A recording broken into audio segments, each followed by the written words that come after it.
Kyrie, you're an all-timer. You played with an all-time great when you were younger in LeBron James. Now you're playing with a potential all-time great. What's it like to see that ascension from the veteran perspective now that you're the older guy?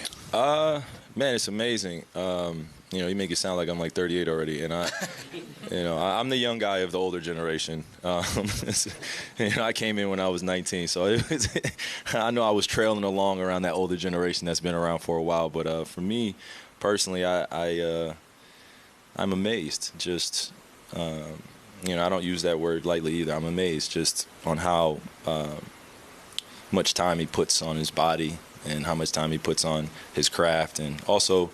I've been saying it, but just that no-fear mentality, man, that confidence that he carries, he walks around with it. And, of course, the awards come along with that, too, and the expectations come along. I think he's answered a lot of calls. When Luka first came into the league, there were a lot of questions on what he was going to turn out to be and who he was going to be. And, I know a few people are eating their words, too. So watching him ascend into becoming an all-time great is amazing, and I don't take it for granted because, like you said, I play with one of the greatest of all time, arguably the greatest of all time, up there with the top 3, top 4, and dealt with a lot of that criticism and pressure,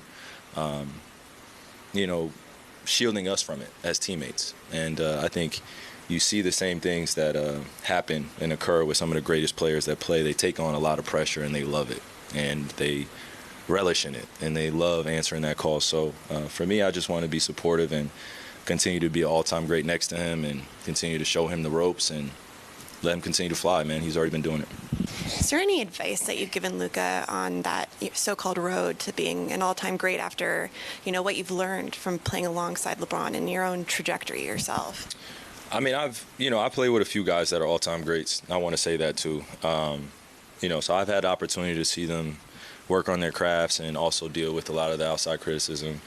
And again, the common trait that they share is just their ability to block out the noise and do the right things every single day. Work on their bodies, take care of themselves, and then also have fun with the game and know how to empower their teammates. So I've tried to just give little bits and pieces of nuggets of advice to Luka to help him because when I'm out of the league and he's continuing to run it, if he doesn't retire early, leave it up to him to probably. If he doesn't retire early, then he'll be doing what I'm doing right now, except in his own way.